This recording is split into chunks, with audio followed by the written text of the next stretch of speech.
gliomas de bajo gliomas de bajo grado también. Se puede intentar la máxima resección cirúrgica segura. Por supuesto, son tumores muy desafiadores. No se debe intentar cirugías muy extensas. Buscar el análisis del NGS en la muestra tumoral siempre que posible. Buscar biomarcadores, sobre todo fusiones. Entonces, acá es importante considerar los paneles de NGS donde se buscan fusiones y no solamente mutaciones, ¿sí? Y el uso de inhibidores de tirosina quinasa en función de progresión, de actividad tumoral, se puede intentar, pero nosotros sabemos que el gran problema sigue siendo el acceso a fármacos, ¿sí? Clínicamente aprobados. Entonces, a veces tentamos buscar por ensayos clínicos el uso compasivo, pero si tenemos la posibilidad de utilización en este escenario, que es un escenario de progresión, de agresividad, se puede intentar. Bueno, ahora empezamos hablando de medicina de precisión en el cáncer cerebral hipermutado. Y yo pienso que es muy importante hablarnos acerca de los principios generales de la inmunoterapia contra el cáncer. Y nosotros sabemos que la inmunoterapia se basa en el reconocimiento de la célula inmune T y la citotoxicidad directa de los linfocitos T, donde cuando tenemos dos señas, una ligación doble entre el receptor de célula T y es de TCR en MHC, y también una ligación entre PD1 y su ligante PDL1. Entonces, con dos señales, la célula T no reconoce el tumor como algo diferente, ¿sí? Entonces, lo que pasa a veces es que la célula neoplásica engaña el sistema inmunitario con la sobreexpresión de PDL1 y la consiguiente energía inmunitaria. Los anticuerpos monoclonales, entonces, anti-PD1 o anti-PDL1, dirigidos a estos dos proteínas, ellos pueden bloquear el sistema inmunitario porque bloquean la segunda seña. Entonces, con una unión simple, sin la unión de PD1 o de PDL1, ocurre a veces la muerte celular directamente por la citotoxicidad del linfócito T. Bueno, pero ¿dónde surgen estos tipos de tumores? ¿Sí? ¿Y dónde la inmunoterapia puede hacer alguna diferencia? Sobre todo en los cánceres que surgen de la deficiencia de reparación de errores de emparejamiento del ADN. Entonces, en las mutaciones germinales de uno de estos cuatro genes acá, PMS2, MLH1, MSH2, MSH6, que puede ser una mutación simple, donde se tiene la síndrome de Lynch, donde ocurren los tumores, sobre todo los tumores gastrointestinales, en una edad de un poco más adelante, 30, 40 años, o a veces cuando tenemos dos mutaciones en homocigosas en este tipo de gen. En este contexto surgen los tumores cerebrales de los niños en edad muy temprana, alrededor de 12, 15 años o a veces menos. Y es muy importante observar que este tipo de tumor que surge en este contexto de deficiencia de reparación de errores de ADN son los tumores que presentan las tajas más altas de mutación tumoral. Entonces, las tasas de mutación tumoral y la inestabilidad de microsatélites se presentan muy frecuentemente. Y lo que pasa es que cuando mostramos al sistema inmune este tipo de tumor con altas tasas de mutación, el sistema inmune realmente ataca este tipo de tumor. Entonces, en este contexto de tumores hipermutados, que es una terapia tejido-agnóstica, como Fabiano nos explicó. Entonces, no es importante si estamos hablando de un tumor cerebral o a veces, no sé, de un melanoma que surgen de este contexto de tumor hipermutado. Se puede utilizar la inmunoterapia con con el bloque de PD-1 o de PDL1. Bueno, y ahora en este mes hubo la aprobación de la FDA para el tratamiento de cáncer hipermutado para niños con más de 12 años que presentan estos tipos de tumores que son tumores hipermutados, ¿sí? Entonces, nosotros sabemos que necesitamos de muchas cosas para utilizar este tipo de terapia en América Latina, ¿sí? No es porque está aprobado en FDA que vamos a tener acceso a eso, pero yo pienso que es un, un- un primer paso, sí, para empezarmos a discutir este tipo de terapia también o incluso en nuestro, en nuestro continente sudamericano. Pero también es importante discutir que no existe una eficacia clara del uso de la inmunoterapia, perdón, fuera del cáncer cerebral pediátrico hipermutado. Entonces, esto es un estudio relativamente reciente, donde participaron diversos centros de tratamiento de América Latina, ¿sí? Y donde se intentó el uso de ipilimumab y nivolumab, que son dos checkpoints, son dos inhibidores distintos ante PD-1 y ante CTLA-4, y donde no se encontró una diferencia de supervivencia entre el tratamiento estándar para este tipo de cáncer pediátrico con recidiva y con el uso de inmunoterapia. Entonces, la inmunoterapia por lo menos ahora, no se debe indicar fuera del contexto de tumores hipermutados en pediatría. Entonces, algunos de los mensajes para llevar a casa es que la aparición de tumores cerebrales en familias con mismatch repair deficiency de fondo, y cuando podemos pensar, considerar esto, cuando tenemos varias generaciones que presentan, por ejemplo, tumores gastrointestinales con 30, 40 años. Entonces es muy importante trabajarmos junto con los colegas de la genética, por ejemplo, para, para considerar este tipo de alteración. ¿Y qué puede ser la síndrome de Lynch? Cuando es una mutación simple, una mutación en heterocigosis de la línea germinal. Puede ser una mutación en homocigosis, que es la mismatch repair deficiency. Cuando estamos con este tipo de paciente, es muy importante buscar el análisis de Tumor Mutation Burden, de las tasas de mutación tumoral y también de la inestabilidad de microsatélite. Es muy, muy recomendable. Y si encontramos algunas alteraciones de tasa de mutación con más de 10 mutaciones por megabase, por ejemplo, se puede intentar el tratamiento con inhibidores de PD-1 o de PDL1. El problema es obviamente el acceso, pero yo les digo que hace mucha diferencia para este tipo de paciente. Bueno, y por fin hablamos de la medicina de precisión en tumores con mutación de BRAF o con fusión de BRAF. Yo pienso que esto para mí es la parte más importante, porque yo veo que esto está realmente cambiando lo que hacemos para muchos de nuestros pacientes con gliomas de bajo grado, sobre todo para gliomas de bajo grado. Y bueno, es interesante observar que nosotros sabemos hace mucho tiempo que existe un riesgo de tumor cerebral en pacientes con mutación germinal de la vía RAS-MAPK. Entonces, nosotros sabemos la relación entre neurofibromatosis del tipo 1, por ejemplo, y los gliomas de vía óptica, ¿sí? Y distintas rasopatías, por ejemplo, síndrome de Noonan.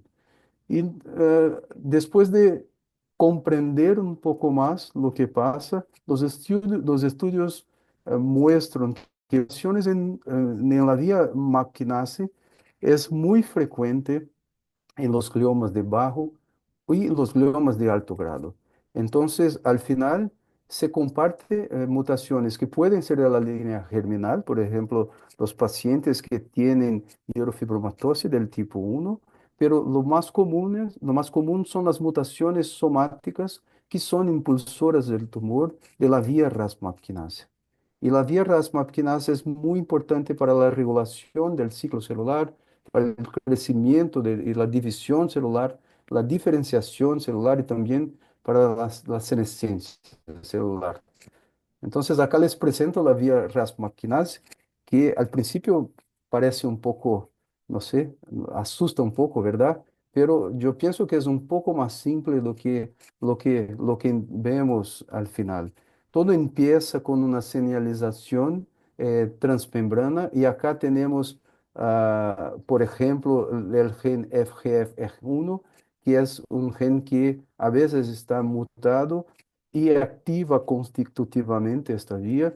Y tenemos dos actores distintos de la vía. Entonces tenemos las proteínas que son frenos de la vía RAS-MAPK. Por ejemplo, el gen NF1 es un freno natural de la vía RAS-MAPK. Entonces, cuando tenemos acá, por ejemplo, una mutación de NF1 germinal, tenemos la vía RAS-MAPK constitutivamente activada con una hiperfunción. Entonces, todo lo que está acá en negro son proteínas que regulan la vía, que son casi que como frenos de la vía.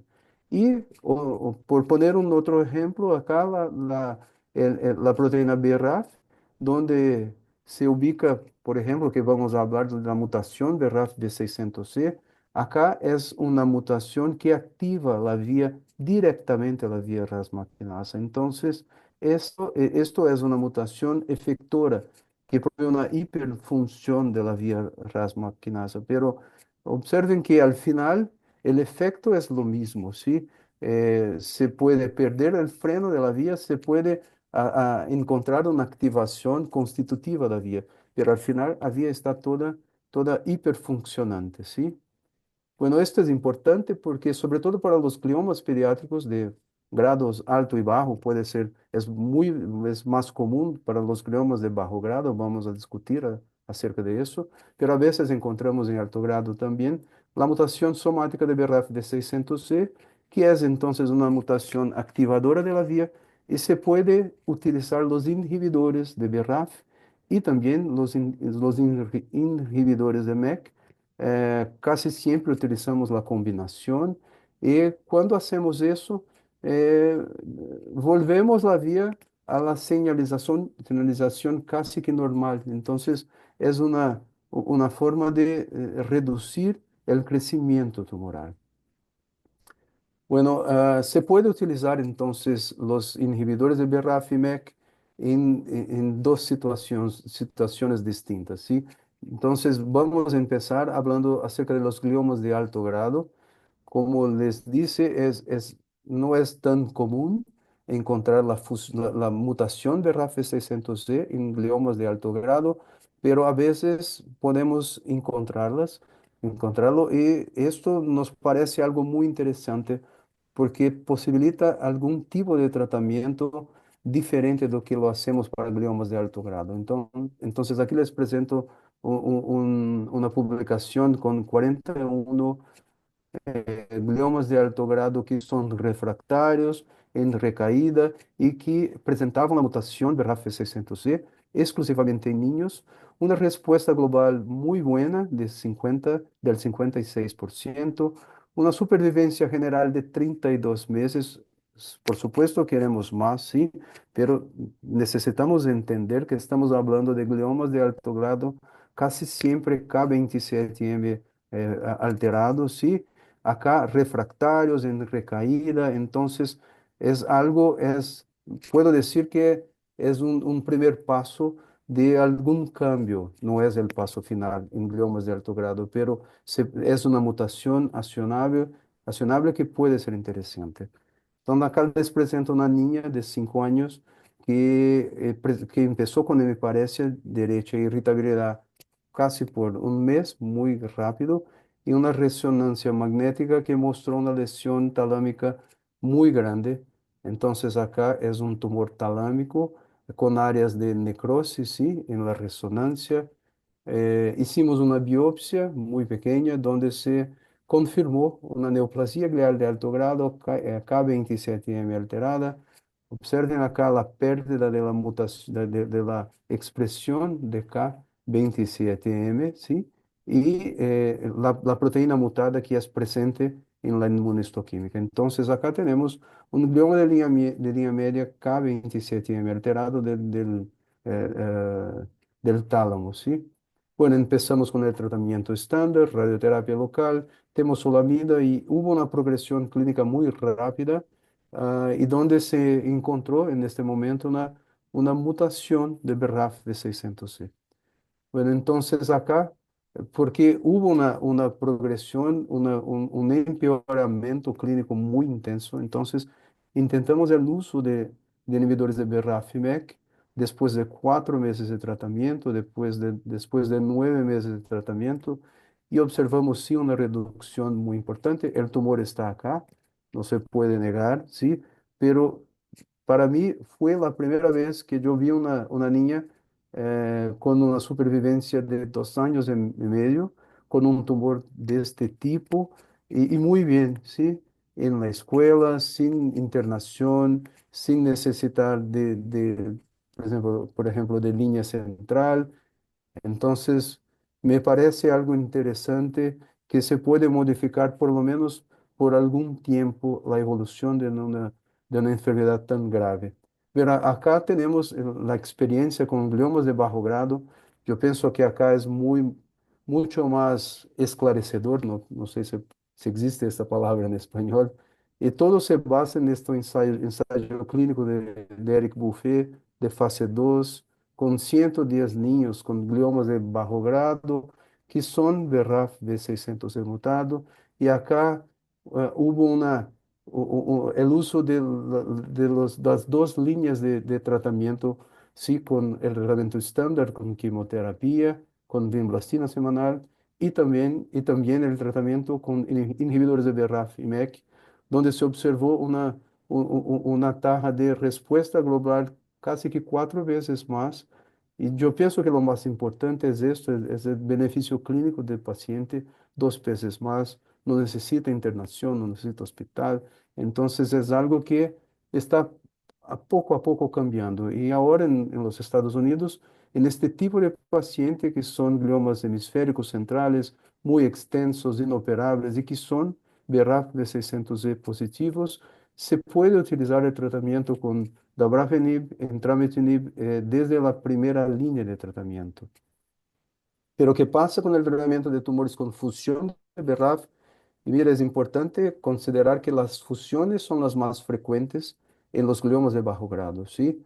Y acá tenemos los nuevos inhibidores de RAF, que son conocidos como inhibidores de tipo 2.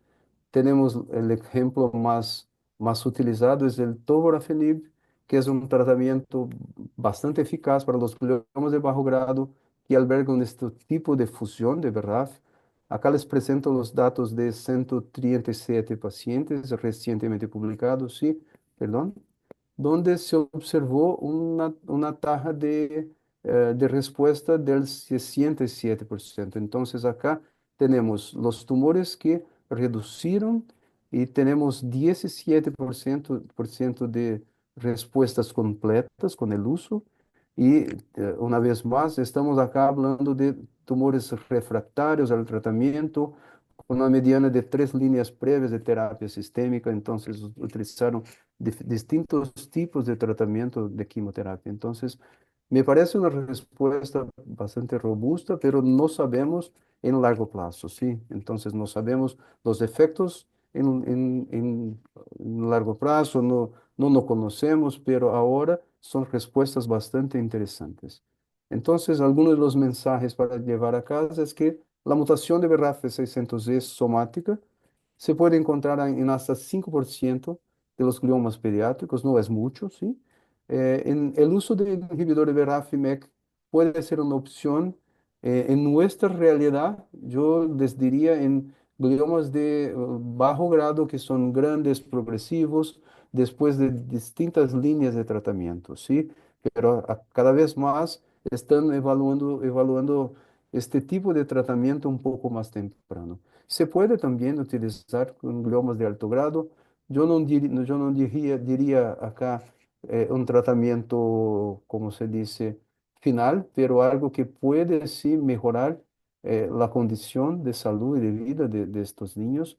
Y cada vez más este puede ser una opción de tratamiento. Bueno, para finalizar, algunas de las direcciones futuras, no sé, es muy, no es nada fácil hacer previsiones para el futuro, pero por ahora nosotros estamos viviendo este nuevo perfil molecular guiando los planes de tratamiento personalizados, ¿sí? Cada vez más. Y los biomarcadores sí pueden predecir la respuesta terapéutica de los tumores cerebrales. Bueno, es muy importante acá decir que seguimos con el tratamiento estándar en la gran mayoría de los casos y acá estamos hablando de medición de precisión para una fracción muy pequeña. Yo puedo decir ahora, no sé, 2, 3% de los tumores cerebrales, pero este tipo de tratamiento a veces puede cambiar realmente ah, el, la, la la vida de la crianza, ¿sí? Pero seguimos, sí, con la radioterapia, con la quimioterapia, y estamos agregando poco a poco nuevos, nuevas posibilidades de tratamiento para un grupo bastante pequeño. Entonces, las combinaciones de fármacos personalizados para perfiles tumorales únicos es una realidad. Las terapias epigenéticas cada vez más están siendo buscadas, ¿sí? Para el tratamiento, sobre todo para los gliomas K27M alterados. No hablé acerca de la biopsia líquida para monitorar la respuesta tumoral, pero en verdad ahora es una realidad cada vez más común, ¿sí? Bueno, me gustaría realmente agradecer al grupo de brasileño de visión de precisión, el ASOBOP.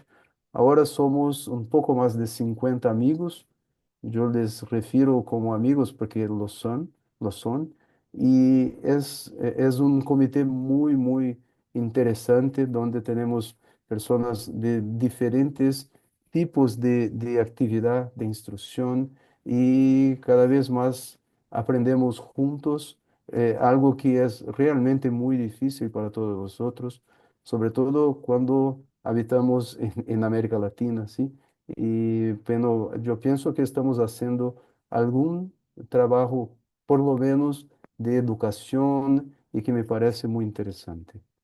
Acá es mi facultad de medicina de la Universidad de São Paulo, es es mi segundo hogar y les presento algunas fotos. Bueno, estoy acá para ayudar. Muitas graças. Obrigada, Elvis. Muito boa apresentação. Obrigada, Fabiana. Excelente apresentação. Acho que vocês foram muito claros em mostrar a importância da medicina de precisão. Eu acho que a gente não tem mais como trabalhar com oncologia pediátrica, especialmente neuro-oncologia, sem utilizar a medicina de precisão. Mas vocês deixaram muito claro como é complexo trabalhar com medicina de precisão. Eu acho que a grande dificuldade é essa complexidade, complexidade para ter acesso, complexidade para aprender a medicina de precisão, porque é uma medicina em constante mudança. Isso que o Elvis falou é muito importante. A gente hoje reconhece uma medicação que funciona, mas o que vai ser o futuro? Então, isso requer estudo constante, e a gente está falando de uma região, América Latina, cujo acesso é muito difícil, né? Então, assim, temos que trabalhar todos juntos para melhorar o acesso e, sem dúvida nenhuma, lutar pela incorporação da medicina de precisão na oncologia pediátrica. Não sei se nós temos algumas perguntas, vocês observaram aqui no chat. Carlos, você tem alguma coisa?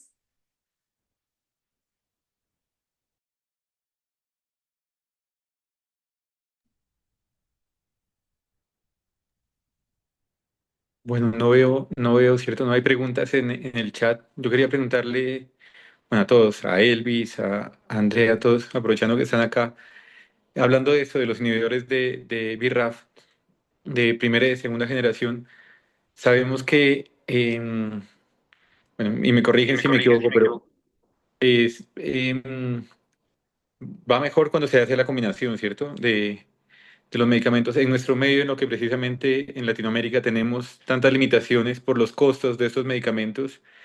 Eh, Muchas veces uno intentaría, o lo hemos intentado, porque lo hago a veces, con un solo medicamento, ¿no? Empezar con el de primera generación y ver cómo va. Obviamente dejando de lado, pues, bueno, neurofibromatosis, que vamos directamente a los inhibidores de MEK, pero ¿tienen experiencia comparando, mejor dicho, si realmente en nuestro medio es costo efectivo hacer la combinación de medicamentos?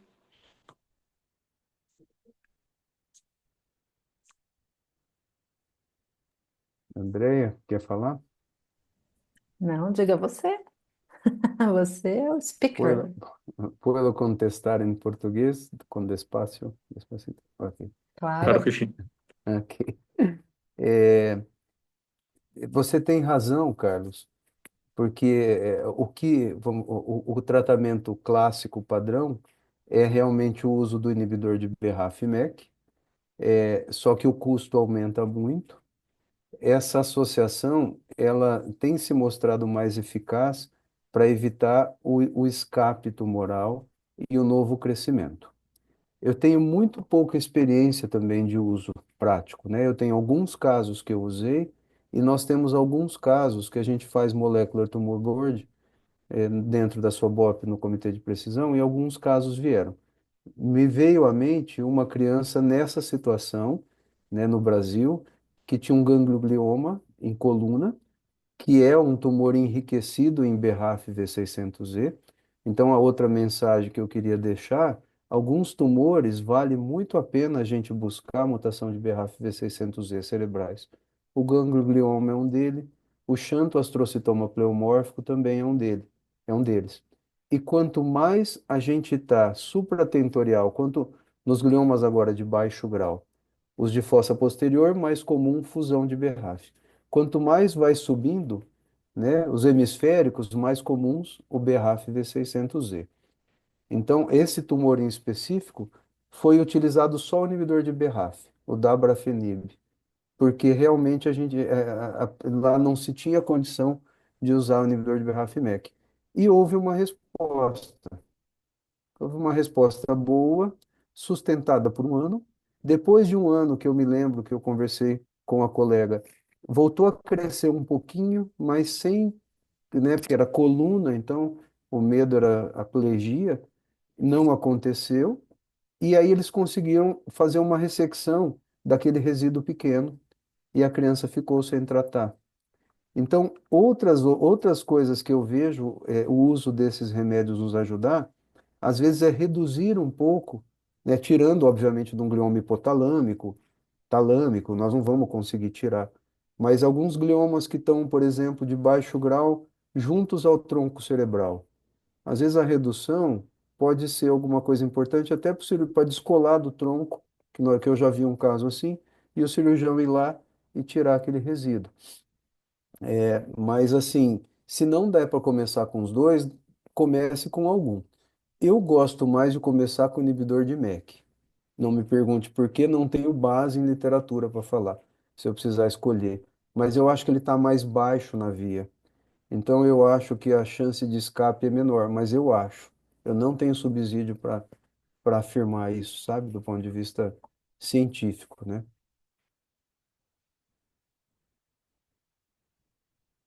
Gracias, Elvis. Sí. Y otra cuestión es la toxicidad, ¿no? Voy a intentar en español, no sé si Sim. tengo suceso o no, pero la toxicidad, ¿no? Cuando se da uno solamente, probablemente se tiene un poco más de toxicidad, Uhum, principalmente de pele, de uhum, cutáneo, ¿no? ok, Eso no se ve con los inhibidores de segunda clase, uhum, con sim, tovorafenib, por ejemplo, que se responderá mucho mejor a la fusión de BRAF, porque también lo que ocurre es que no vemos una gran respuesta con inhibidores de MEK y inhibidores de BRAF en la fusión, ¿no? sim. Como dabrafenib y torafenib, no es fantástico como lo vemos con la mutación, que se responde mejor. Y Incluso, ahí, diga, claro. não, incluso é importante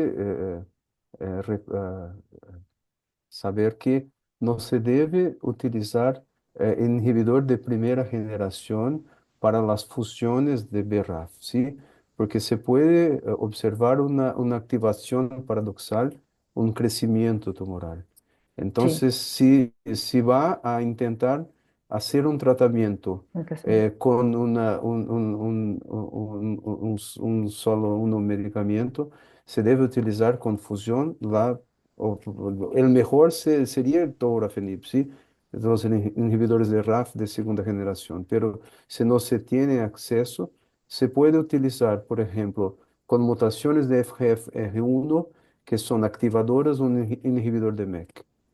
Sí, Ahora yo tengo un paciente que utiliza este tipo de terapia que cambió mucho el crecimiento tumoral y todo más.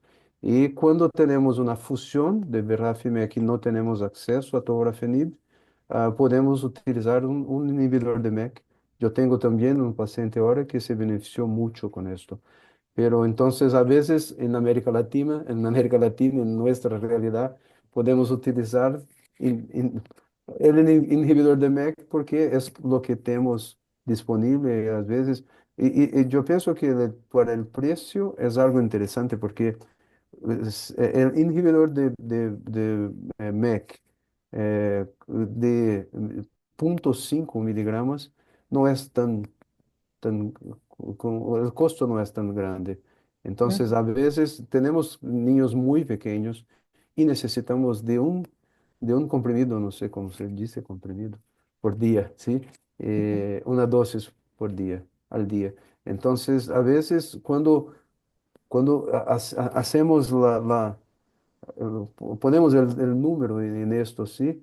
A veces es un poco más barato. ¿Cómo se dice barato, André? Barato, es igual. Igual, ay, no igual. sé. Es igual, entonces Igual, es igual. ay, no sé. Es más barato que, por ejemplo, el uso de quimioterapia. Sí. Pero ahora voy a hablar de nuevo eso porque no es solo en Brasil ni en algunos centros, pero en algunos centros de América Latina tiene estudios abiertos internacionales, ¿no? Como en Argentina también.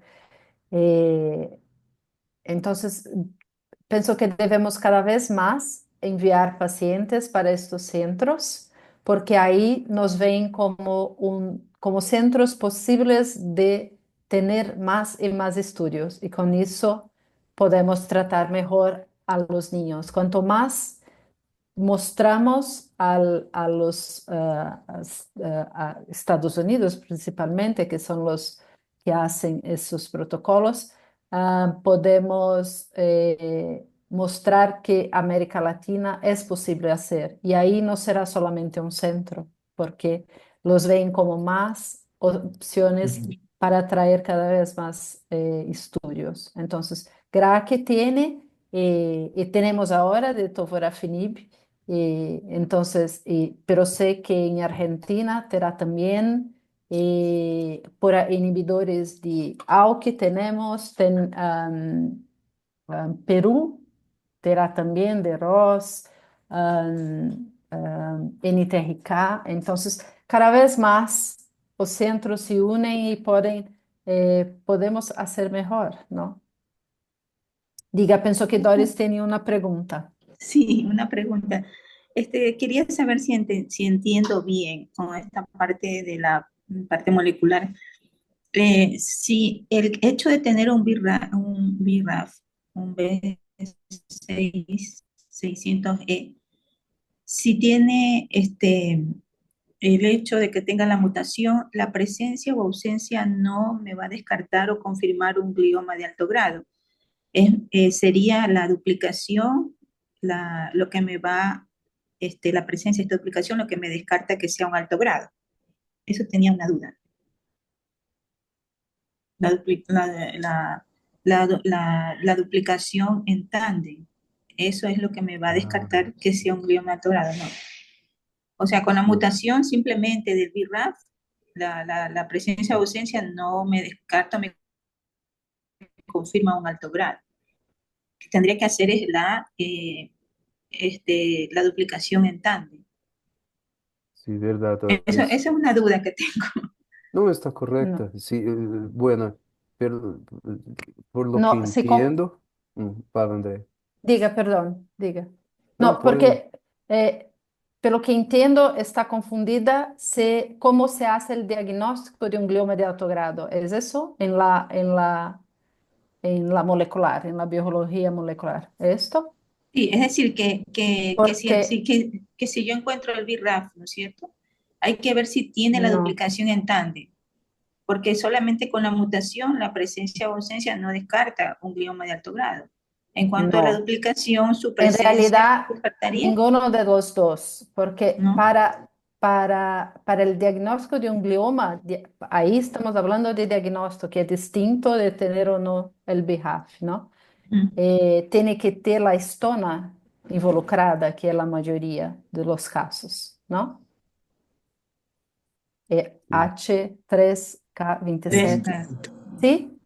Ya. Tener mutação de BRAF pode ocorrer em alguns casos de glioma de alto grado, pero é raro, é mais infrequente, perdão, raro Ujú. é outra coisa. Sí, sí.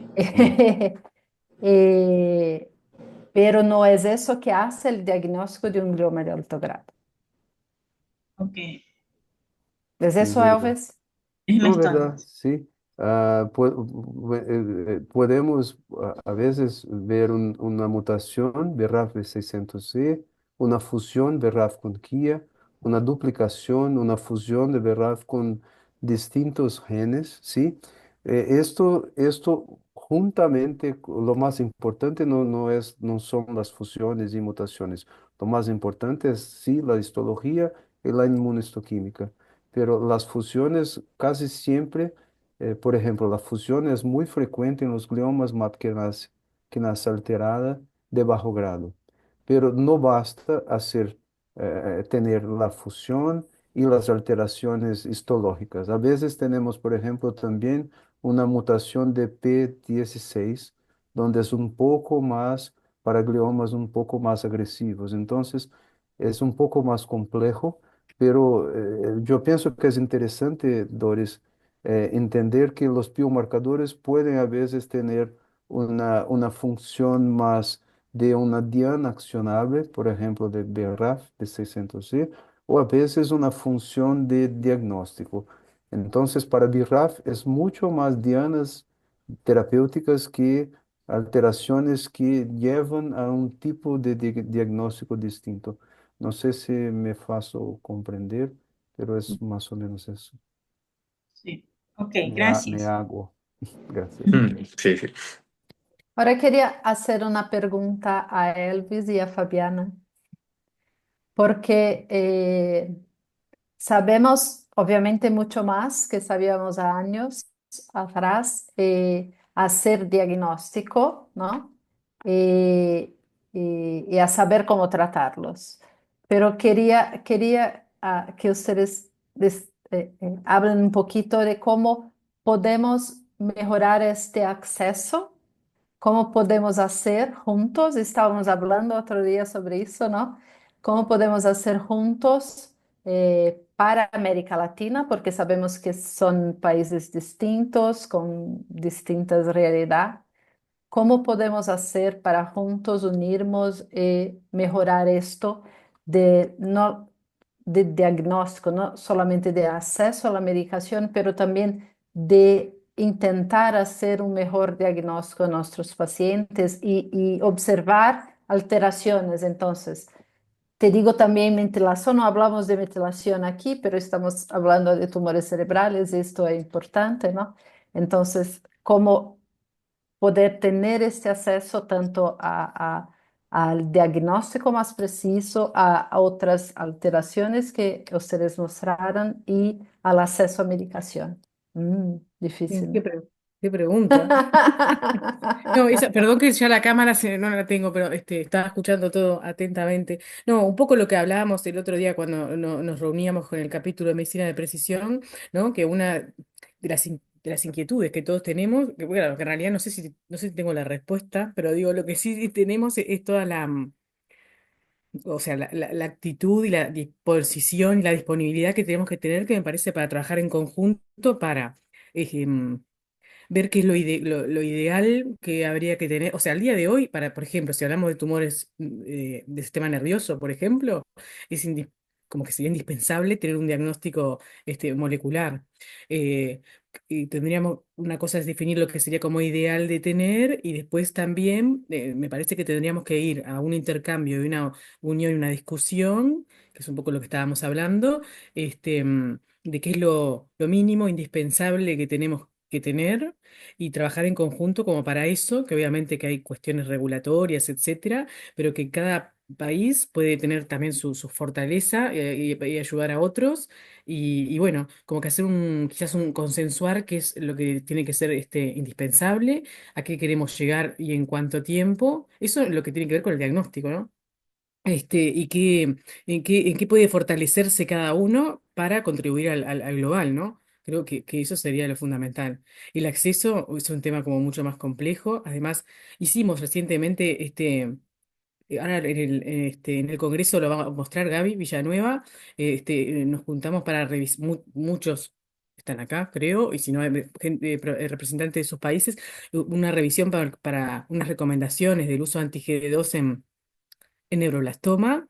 Y bueno, nos dimos cuenta que si bien cada uno tiene sus particularidades, también unirnos y llevarlo como adelante y difundir qué es lo que nosotros pensamos que es un consenso, puede también servir como motor para llegar a las autoridades ¿no? y a las instituciones e involucrarlas para lograr el mejor acceso, para el mejor tratamiento para nuestros pacientes. Y también la diferencia que tenemos también incluso hasta del marco legal y cómo se consiguen los medicamentos, ¿no? Que eso fue como muy enriquecedor, ese intercambio que hicimos para ese consenso de darnos cuenta de las cosas en común y también las cosas diferentes. Creo que pasa un poco por ahí. No tengo la respuesta, creo, entonces. Tengo las No, ideas. está perfecto, pero se empieza con las ideas, ¿no? Mm. Diga, Elvis. Yo estoy de acuerdo. Yo pienso que hicimos algo muy interesante que fue empezar con el capítulo de medicina de precisión, ¿sí? De SLAOP, que es algo muy, muy reciente, ¿sí? Nosotros somos realmente niños acá, de algunos meses.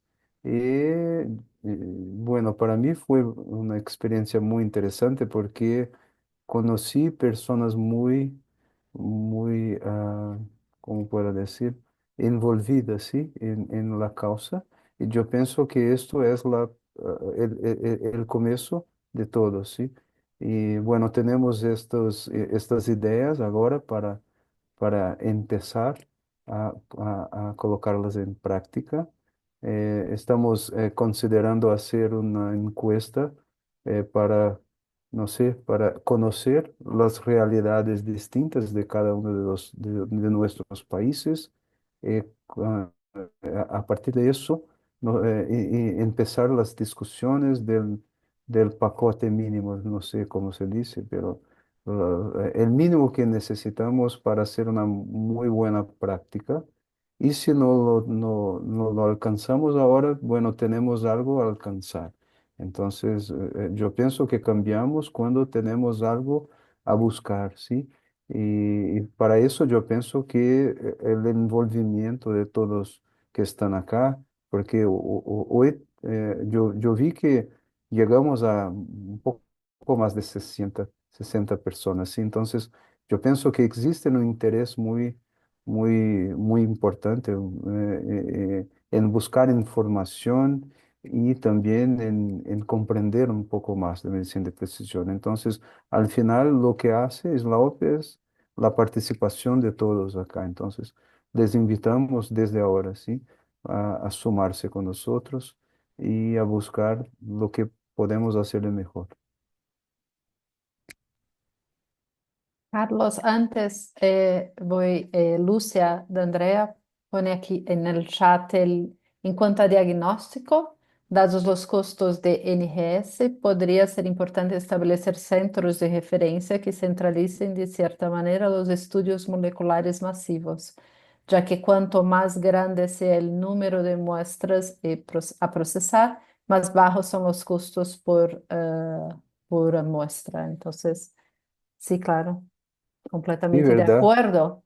Y Sí, de tal acuerdo. vez podemos hacer, esto es importante, de discutir caso a caso, tal vez, o tener como protocolos, no sé, Sí, de tumores de específicos y pensar en este caso necesitamos hacer todo, metilación, NGS, Claro. probablemente no. ¿En qué caso necesitamos, no? Y tener como directrices, no sé, para, para o que es mejor con menos costo, caso tumor a tumor, ¿no? Diga, ¿verdad? Carlos. Diga, Carlos, no. Puedo decir algo muy, muy rápido. Incluso yo pienso yo sé, mi idea es casi como un flujograma, ¿cómo se dice? Un flujo, sí, donde, Flujograma, un Programa. flujograma. flujograma, sí, donde se puede empezar a veces con inmunohistoquímica, por ejemplo, para MSH, porque si tenemos una sospecha de Lynch, o de mismatch repair deficiency, podemos hacer empezar con algo muy simple y a veces con esto, por ejemplo, una inmunohistoquímica para BRAF de 600, que es muy simple. Yo pienso que para utilizar la medicina de precisión hay que tener algo más. Pero como dice Andrea, no necesitamos, muchas de las veces, necesitamos un grande, grande panel. Nosotros necesitamos enfocar en puntos que son importantes para específicos donde se busca una mutación que es enriquecida en este tipo de tumor. Entonces, yo pienso que esto es algo para reducir los costos y puede aplicarse entre nosotros y, bueno, podemos ver al final, podemos producir incluso, no sé, ciencia con esto. ¿Cuál es ¿no? ¿Cuál es cómo estos dos tipos de testes pueden ser, ser distintos o no para buscar la mutación? Pero,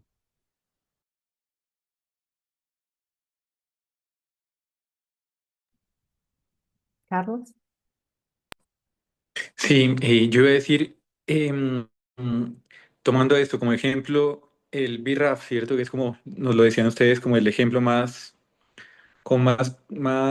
familiar que tenemos ya para nuestros pacientes pues, en Latinoamérica, pero entendiendo los costos, en la misma línea de ir desde la base, ir bien, saber qué es lo que vamos a pedir de exámenes, cómo interpretarlo y a quién pedírselo, ¿no? Porque, por ejemplo, no sé, pensando en algo loco, si solo pedimos mutaciones, si solo pedimos PCR y entonces, o solo utilizamos los medicamentos de primera línea, em, para el sistema, para los sistemas de salud va a ser súper costoso si no detectamos las fusiones y erróneamente pensamos que estamos tratando, que el medicamento no sirve porque estamos viendo cómo hay estos crecimientos paradójicos, ¿no? Que no lo son realmente, sino que al haber una fusión realmente, pues estamos liberando la otra vía, ¿cierto? Y crece el tumor. Entonces, saber a quién pedirle qué. Siempre, en este caso del BRAF, por ejemplo, pedir mutaciones, pero pedir las fusiones también, para poderlo interpretar mejor y saber cómo tratarlos. Porque de pronto, si no vamos bien a las bases y no pedimos los exámenes adecuadamente, pues vamos a aumentar los costos sin beneficio para los niños. Entonces, creo que eso es lo que ustedes están diciendo. Enfocar muy bien los exámenes, inicialmente saber cómo interpretarlos, para saber a qué paciente realmente vamos a beneficiar con estos tratamientos y cuándo realmente vale la pena. Siempre va a valer la pena hacer un tratamiento, ¿no? Pero cuándo realmente hay que invertir en esto, en estos exámenes y en este tipo de medicamentos. Sí. Y ten en Andrea, cuenta que no son todos los Mm. pacientes que de fato necesitarán de este tratamiento, ¿no? Nos tenemos agora que un paciente con una mutación de BRAF que hice carbovincristina, porque a época no teníamos nada disponible. E uma resposta fantástica está como 4, 5 años sem nada de tratamento, um glioma de vias ópticas. Então, são todos os pacientes que necessitam? Talvez não. Andrea, Complementando e falando um pouco do que o Carlos disse, por isso eu entendo que para a gente incorporar a medicina de precisão na América Latina, tão importante quanto esse movimento de desenvolver painéis e pensar nas amostras é promover a educação, porque a gente precisa permitir que o oncologista conheça mais sobre medicina de precisão para reduzir o custo, reduzir o gasto, sabendo exatamente o exame que é feito, que precisa ser feito, qual é a medicação que tem benefício, a gente também consegue beneficiar um número maior de crianças, não onerando os serviços. Então, acho que são muitas as ideias, né, de centralizar a coleta do teste, mas também centralizar as discussões em especialistas que possam, de fato, como você falou, Andréia e Carlos, definir o paciente que vai se beneficiar tanto do teste quanto do tratamento. Então, acho que um passo importante também é a gente seguir com educação, como essa webinar, para permitir que mais pessoas tenham acesso e contato com a medicina de precisão. Isso mesmo. E haciendo tumor boards, ¿no?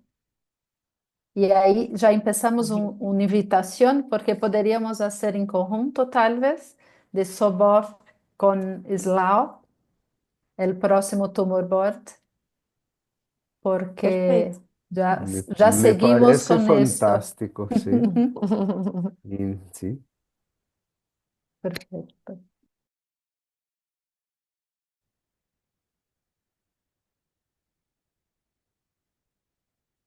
Podemos terminar? Penso que sim.